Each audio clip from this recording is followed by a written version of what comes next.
For the longest time in my own life, I had been on my own eat, pray, love adventure where I discovered how important self-love is.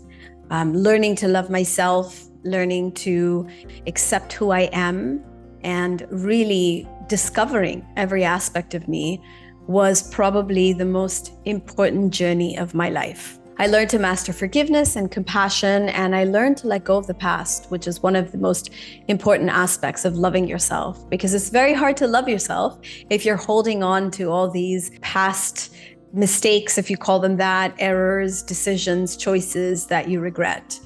These particular tools and tips that I'm going to be sharing today have made a huge impact on my own journey. So these are tried and tested. These are also a lot of the tools that I teach my clients, tips that I impart to them. So I know it is something that works for not only me, but for other people. So get comfortable, open your heart, and get ready to explore self-love with me.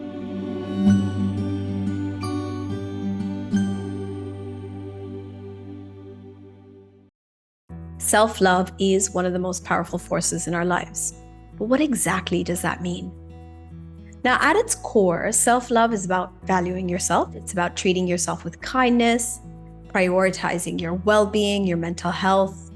But it's also about recognizing your value and your worth, giving yourself that compassion that you need when you need it, and respecting yourself the same way you respect other people in your life. Now, why is it so important to have all these things? Well, when you truly love yourself, it creates a ripple effect and touches every aspect of your life. It's like the foundation upon which everything else is built. And here's how. So when it comes to relationships, when you love yourself, you'll set the standard for how other people will treat you. This means that as your relationship with yourself is better, more compassionate and kinder, then other people will treat you with that compassion, with that respect, with that kindness, because that's the way you're relating to yourself. In terms of mental health, when you love yourself, that will promote a more positive inner dialogue rather than stressful thoughts. When it comes to physical health, loving yourself means taking care of your body, doing things like going for a doctor's visit, but it also means making healthier lifestyle choices, having better self-care routines, and an overall sense of well-being. Now, in terms of career, self-love empowers you to pursue what you love to do. You don't want to just work for money or to make a living or to support yourself and others. You want to do something that brings you joy and happiness and makes you feel passionate. In the workplace, if you love yourself, you'll set boundaries. You'll recognize what are your strengths and capabilities. And you won't kind of fall into that whole imposter syndrome trap, because you will see yourself for everything that you are. And finally, personal growth. When you love yourself, you're more open to growth and self-improvement, because you realize that you are the most important person in your life. It starts with you. And if you're not in a good place, then you're not there for anybody else. So you become more resilient, more adaptable, more willing to step out of your comfort zone. And I think the most important thing is you become more accountable and responsible for everything that's happening in your life instead of blaming other people. It's really how you truly love yourself, by seeing your truth and working on becoming who you want to be, who you can be, or who you're meant to be. We are going to explore these essential steps to truly embracing self-love and how to integrate it into every aspect of your life. Now, by the end of the session, you'll have the tools and the insights that you need to unlock the power of self-love. So let's talk about one of the biggest obstacles to self-love, the inner critic. The inner critic's that little voice inside your head that loves to point out your flaws, to amplify your mistakes, shine a spotlight on what you did wrong, and hold you back with negative thoughts. It tells you things like, I'm not good enough, I'll never succeed, or I don't deserve love. These thoughts can be incredibly limiting and can be very damaging to your self-esteem and overall well-being. So how do we deal with that? One, be aware of what are those inner critic kind of thoughts. What are the voices in your head constantly telling you? And see if you can capture those 4 to 5 thoughts that repeat over and over again, and write them down. Then challenge those thoughts. Is this really true? Am I really not good enough? but wait a minute, look at all these things I've done. Or do I really not deserve to be loved? But wait a minute, I'm part of the Creator and the Creator loves all of us. So of course I deserve to be loved. Why not? Why wouldn't I? So challenge these thoughts. Challenge your own mind. And often you'll find these thoughts are just based in fear or past experiences rather than truth or reality. Now, once you challenge these thoughts, you should reframe these negative thoughts. And this is where the magic happens. So you can take every negative thought and reframe it into a positive one. For example, if you catch yourself thinking, I'm not good enough, reframe it to, I'm not perfect, but every day in every way, I'm getting better. So you can acknowledge that maybe you aren't this perfect version of yourself yet. I like to say you are a masterpiece, but also a work in progress, and you can be both. Next, practice self-compassion. Treat yourself with the same kindness and understanding that you would give to someone you love. Remind yourself it's okay to make mistakes. You're doing your best, and maybe you didn't get it right that time, but it's okay. Next, we've got boosting your confidence. So when you start to get more in control of your thoughts, all right, and you are in charge of what your mind is saying to you, right, and there's less self-criticism and more compassion, you'll start to gain a lot of confidence in yourself, okay? When you speak to yourself with kindness and you're encouraging to yourself, you build your self-esteem. And you can augment that by doing affirmations, writing it in your journal, telling yourself things like I'm worthy, I'm capable, I'm deserving, and just kind of doing that while you're taking a shower or before you go to bed at night, just constantly telling yourself things that you need to hear. Because remember, self-love is about meeting your own needs. It's giving yourself what you sometimes, often tend to seek from others. And you need to learn to give that to yourself. Another great tool are vision boards. So a vision board is a visual representation of your goals and dreams, but it's also like painting a picture of your future self. It's who you want to be. And just putting that in a vision board is a constant reminder of like that version of you that you are aspiring to become. In journaling, you can write down your thoughts and feelings, and that can be incredibly therapeutic. You can use journaling to also reflect on your achievements, your wins, to process emotions, or to set intentions. So journaling doesn't have to be only like the negative stuff that you want to get out, but it could also be where you write down things that you want to celebrate about yourself.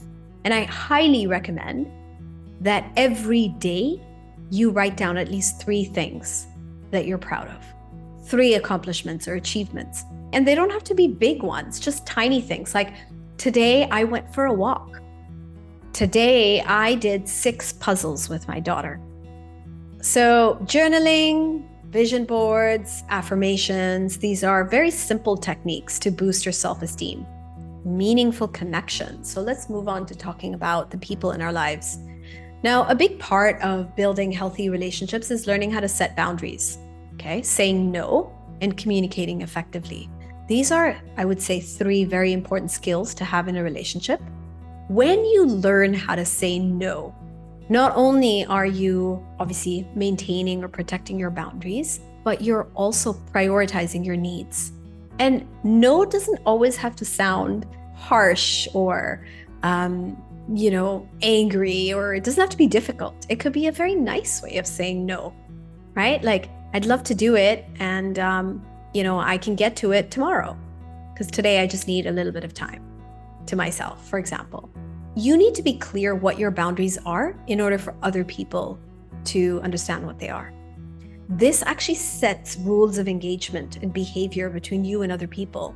And that way you're less likely to be disappointed, less likely to, create conflict or find yourself in situations where you end up resenting the people you love. The boundaries actually make sure that you and this other person understand how to interact and behave with each other in a way that leads to understanding and love and positive interactions.